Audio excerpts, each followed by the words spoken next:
Promo റിവ്യൂയിലേക്ക് എല്ലാവർക്കും സ്വാഗതം. അങ്ങനെ അലീനയോട് മുത്തശ്ശി പറയുന്നുണ്ടായിരുന്നു, മറ്റുള്ളവർക്ക് കൊടുക്കാനല്ലേ ഈ മനസ്സുണ്ടല്ലോ മോളെ, അത് നീ കളയരുത് എന്ന് പറയട്ടോ. അപ്പോൾ അലീന ചെന്ന് അവിടെ നടന്ന കാര്യങ്ങളെല്ലാം മുത്തശ്ശിനോട് പറഞ്ഞിട്ടുണ്ടാവും. ലാസറേട്ടൻ വൈജയന്തിനോട് പൈസ ചോദിച്ചതും വൈജയന്തി കൊടുക്കാതിരുന്നതും പിന്നീട് അലീന എടുത്തു കൊടുത്തതൊക്കെ പറഞ്ഞിട്ടുണ്ടാവണം.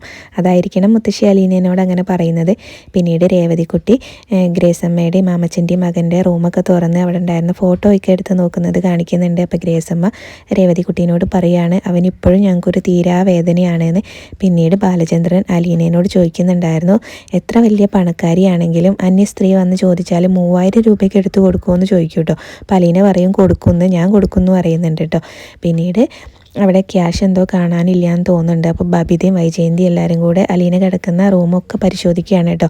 അപ്പോൾ എന്തോ ഒരു ഷാളെന്തോ എടുക്കുന്ന സമയത്ത് അന്ന് ഹരി അലീനയുടെ ബാഗിൽ മോതിരം കൊണ്ടുവച്ചിട്ടുണ്ടായിരുന്നല്ലോ, അതങ്ങ് താഴെ വീഴുകയാണ്. അപ്പോൾ വൈജയന്തി അതെടുത്തിട്ട് ചോദിക്കുന്നുണ്ട്, ഇത് നിൻ്റെ അല്ലേ എന്ന് ചോദിക്കും. അപ്പോൾ അലീന അത് എൻ്റെ അല്ല എന്ന് പറയുകയും ചെയ്യുന്നുണ്ട് കേട്ടോ.